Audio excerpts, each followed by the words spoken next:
We create false selves to protect our true self. The fear of abandonment takes such a place in our minds that we often do not feel it directly, because the mind creates defenses. It wears masks. It plays a role. And it does this so skillfully that even we believe in that role after a while. So what are these masks? What roles does our subconscious create? And most importantly, do we choose these roles? Or does our past choose them on our behalf? The savior mask. Some people take on the role of savior in every relationship. They try to fix their partner. They want to heal them. On the surface, this is a loving behavior. But most of the time, the following belief lies underneath. If he really wants me, he won't leave me. This person feels worthy of being loved only when he fixes things. However, this is not a relationship, it is a task. And when the task is completed, the feared thing happens, being abandoned. The sacrifice mask. Some give everything, their time, energy, self. They seem to want nothing in return. But deep down, they feed the following feeling. If I give enough, he won't leave me. However, over time, this role turns into exhaustion, resentment, and silent anger. Because deep down, the person realizes, I'm trying to make myself loved, but I'm losing myself. The strong one mask. Those who wear this mask never show their feelings. They act as if they don't get hurt, don't get upset, don't need anything. Because when they've needed something in the past, their needs haven't been met. The mind interprets this as follows. If I show weakness, I'll be abandoned. But this mask also brings loneliness. Because while the person wants to be loved on the one hand, on the other hand, they don't let anyone in. The mask of the funny one. Some people make a joke out of everything. They avoid deep conversations and stay on the surface. But this is an escape. Because the subconscious knows this. Seriousness brings emotion. Emotion is risk. Behind the smile, there is often this voice. If they really know me, they will leave. These masks, they are there to protect us. But they also distance us from ourselves. These roles are strategies we learned in childhood. They may have helped us survive back then, but in adulthood, these masks turn into walls that prevent us from connecting. Think about it. How many times have you really been yourself in a relationship? How many times have you compromised yourself just to be loved? Approved or not abandoned? At this point, it is necessary to ask the following question. Who am I in this relationship? Do I really want this behavior, or do my fears? The first step to healing is to realize that I am acting. This awareness hurts, yes, because sometimes you realize that you are acting even in front of your loved ones, but this pain liberates you. Taking off our masks means letting ourselves be vulnerable, but that's also what allows true closeness to happen. Often, people don't connect with the real. They connect with the version you show them. When you reveal your true self, some folks might step away, but those who stick around, they're the ones who genuinely see you. Living without a mask takes guts. Yet in that bravery, you find freedom, calm, and genuine bonds. Take a moment to think about these. What role do I usually play in my relationships? Which mask do I put on to feel secure? And honestly, does wearing that mask really bring me happiness? Keep in mind, you're not just a mask. You're not simply a set of habits. You're way more than your past. Coming up next, we'll dive into how the fear of being left behind shows up in our bodies, how it can cause health issues, anxiety attacks, and addictive behaviors. Don't forget to subscribe and hit the notification bell.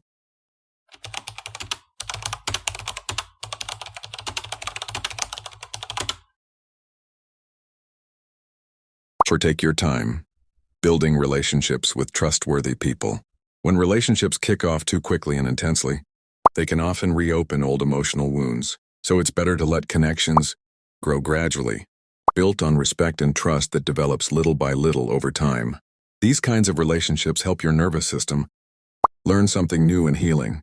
I can connect with others and still feel safe without the fear of being left behind. 5. Connect with your inner child. Keep in mind that the root of abandonment, fears often lies in the wounds carried by your inner child. That part of you is still there, and sometimes small things in relationships can trigger those old feelings. When that happens, try reassuring yourself with thoughts like, I'm here with you now. I won't leave you. This is just an old fear. We're safe in this moment. Having these inner conversations lets your adult self care for the emotional needs of that younger part inside. Don't be afraid to seek professional help. Sometimes the past trauma runs deep.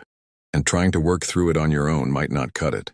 In those cases, therapies that focus on the body, attachment, or trauma specialists can be really helpful guides on your journey toward healing. Asking for help isn't a sign of weakness or shame.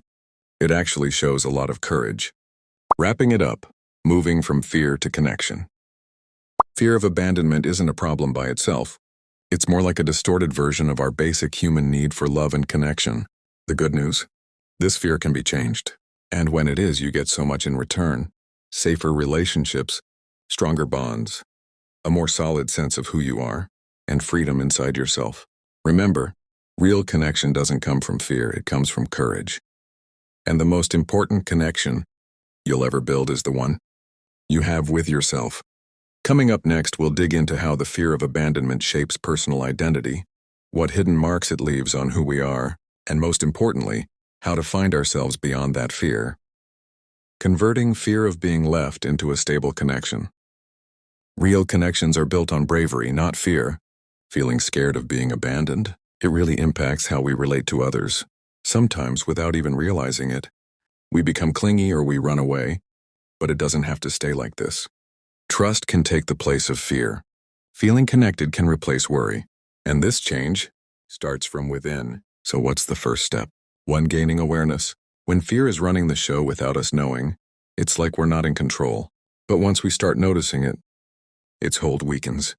Next time, when your partner texts you late, when your loved one seems distant, when things feel uncertain in your relationship, pay attention to how your body and mind react.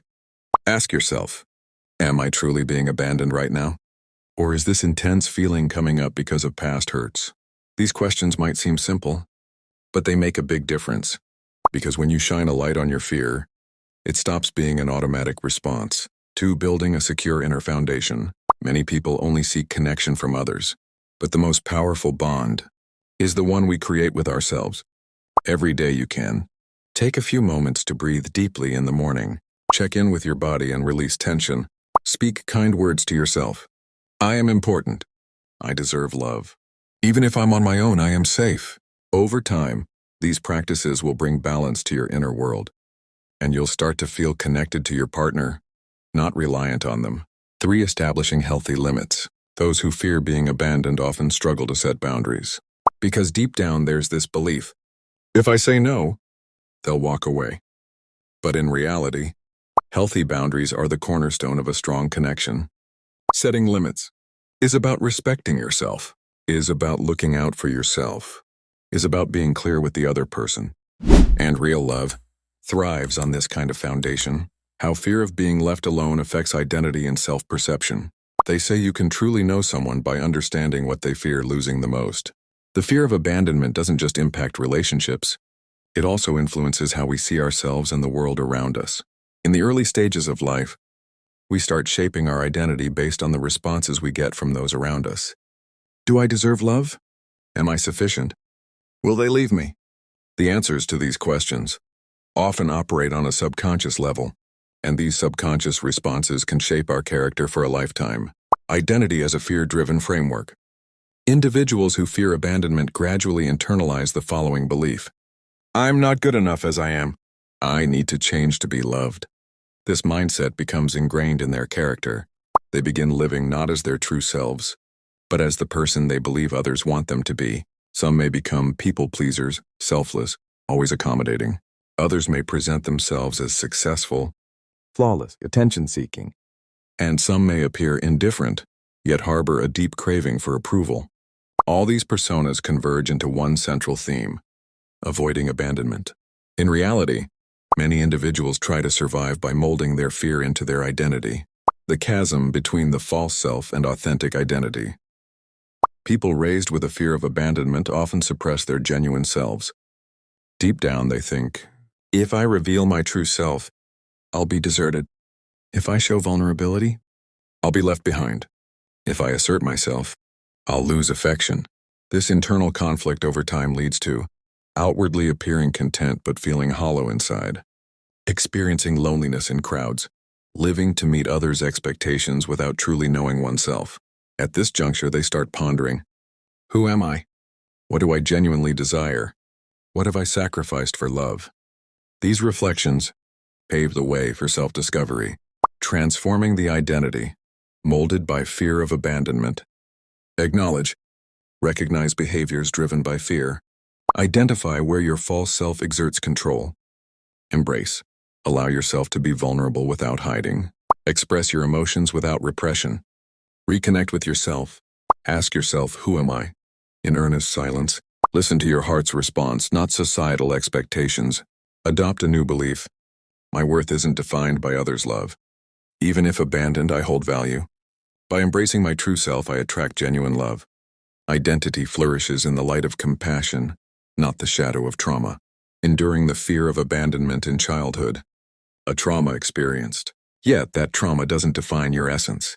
It merely left a scar. Now it's time to shed that protective armor. Now is the time to let go of that armor. Because true love does not come through armor, but through openness, meeting your true identity beyond fear. A person who fears abandonment often spends their life dedicated to pleasing others. But one day, a question arises from within. When will I be myself? That's when the transformation begins. From that moment on, you learn to say no. You choose not to remain silent. You give up seeking approval. And most importantly, you are not afraid of abandonment because you are no longer abandoning yourself. Conclusion: healing the crack in your identity with light. If the fear of abandonment has kept you from being who you are, these cracks do not weaken you. On the contrary, light seeps through. You can rewrite your identity with love instead of fear, not to avoid abandonment, being loved for who you are. In the next episode, we delve into something much deeper: the effects of fear of abandonment on an individual's career choices, social behaviors, and how this fear shapes all areas of life. Let's discuss how you live in the comments. Thanks for listening, and we hope to see you in the next episode.